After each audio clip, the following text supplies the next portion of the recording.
Thumbnail দেখে তো already অনেকটা বুঝেই গেছে আজকে কি। তো আজকে যেই দিদিটার আইবুড়ো ভাত দেওয়া হচ্ছিল তার বিয়ে।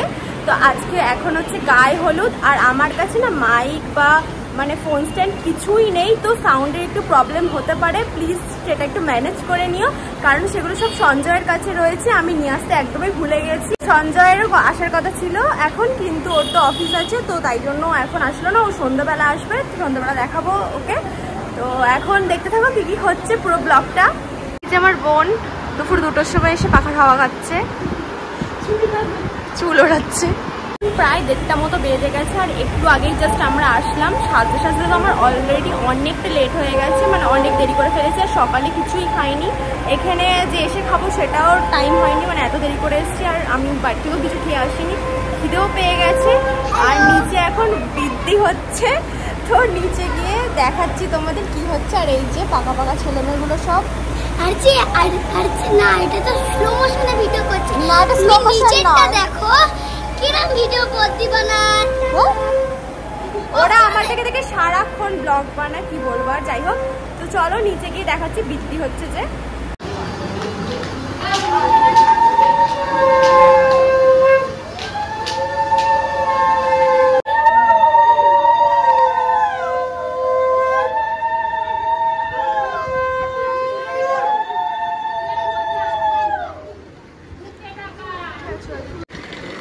এই যে আমার মামি, এই যে মা, এই যে বুকু মানে আমার মাসি, আর একে দেখো জামা খুলে বসে আছে। মা আসো।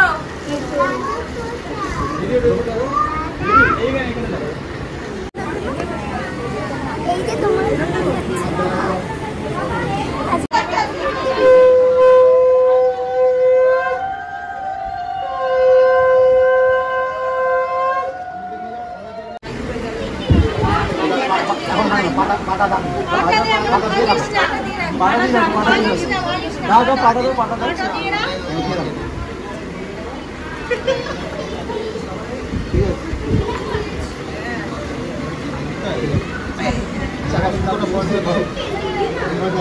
এই যে আমার আর একটা বোন খুব পাকা শাড়ি পরেছে আজকে। আবার ওর জন্য নতুন জামা ছিল, কিন্তু সেটা না পরে লোককে মানে আমাদের পুরনো শাড়ি পরেছে আর কি, ব্লাউজ সেলাই করে। সে মানে শাড়ি পরবে ও আমাদের মতো। খুব পাকা না? তো এখন আমরা খেতে এসেছি, এখন প্রায় 2:30টার মতো বেজে গেছে।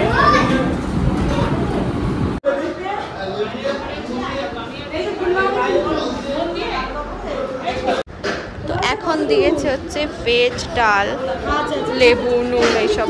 আর এখন দিয়েছে এই তরকারিটা, জানি না এটা কিসের তরকারি। ও মাছের মাথা দিয়ে পুঁই শাক দিলাম। ও ঠিক আছে, যাই হোক খাই।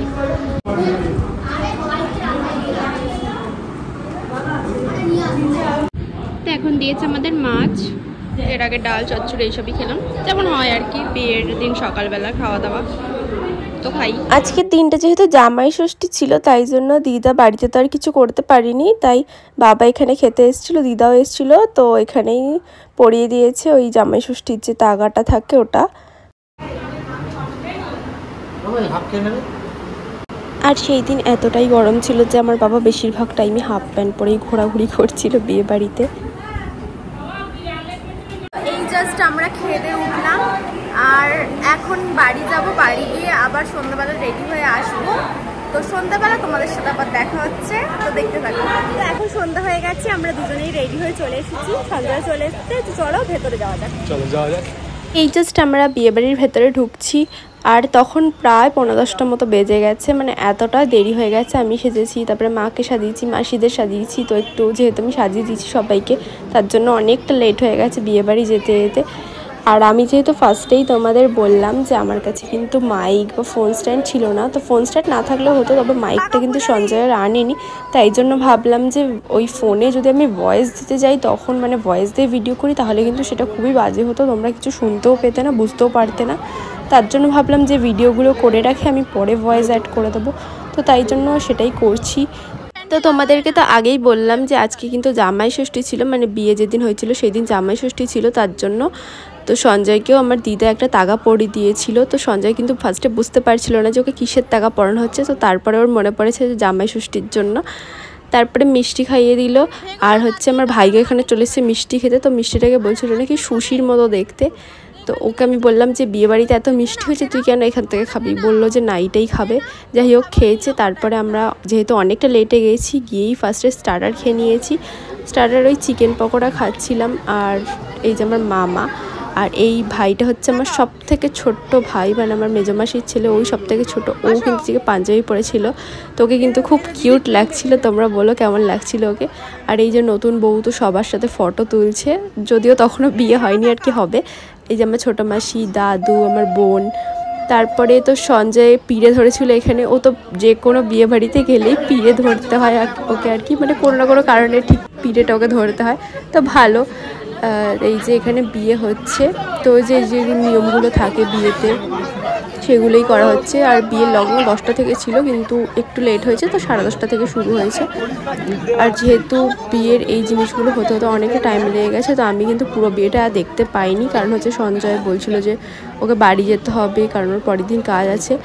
তো তাই জন্য ও বললো আমি খেয়ে নেবো। তো ও খেতে গেছিলো যেহেতু, ওর পাশে আমি জাস্ট নর্মাল দাঁড়িয়েছিলাম, তাই জন্য নিচে বিয়ে পুরো হয়ে গেছে কমপ্লিট, আমি আর দেখতে পারিনি। তো মেনুতে রাধাবল্লভী, তারপরে চানা, রাইস, ডিমের টেবিল এইসবই ছিল, চিকেন যেমন যেমন থাকে নর্মালি বিয়েবাড়িতে সেগুলোই ছিল। তো খেয়েছে। আর আমার দিদা আর ও একসাথে খেতে বসেছিল, আমরা কিন্তু পরে খেয়েছি, মানে আমরা অনেকটা রাত করে খেয়েছি। আর এই যে আমার মা, তো আমি, মা, বাবা, তারপরে মাসিরা, মানে ছোটো মাসি বাদে সবাই, বাকি সবাই বসে পড়েছিলাম রাত্রের দিকেই খেতে অনেকটা। তো এই আমার বোন, তারপরে ওই যে মামি, মেজমাসি, তারপরে মেশো, সবাই একসাথে খেতে বসেছিলাম। তারপরে আমরা সব খাওয়া দাওয়া করে নিলাম। তো খাওয়া দাওয়ারগুলো আমি আর দেখাতে পারিনি, কারণ হচ্ছে অনেকটা রাত হয়ে গেছিলো আর একদমই ভালো লাগছিল না খেতে। তাও খেয়েছি আর কি কোনোভাবে। তো আমি ভিডিও করতে একদম ভুলে গেছি। আর এই যে নতুন বউ বিয়ের পরে খুব সুন্দর লাগছিল দেখতে। তো তারপরে হচ্ছে আমরা কিন্তু আজকে পুরো বাসর জেগেছিলাম রাত্রেবেলা, মানে সারা রাত জেগেছিলাম। তো এখন বাজে কটা বাজে রে মনু? এখন বাজে 4:50। আর আমরা একদম ওপরে ছাদে চলে এসেছি, মানে তোমাদের দেখাচ্ছি দাঁড়াও।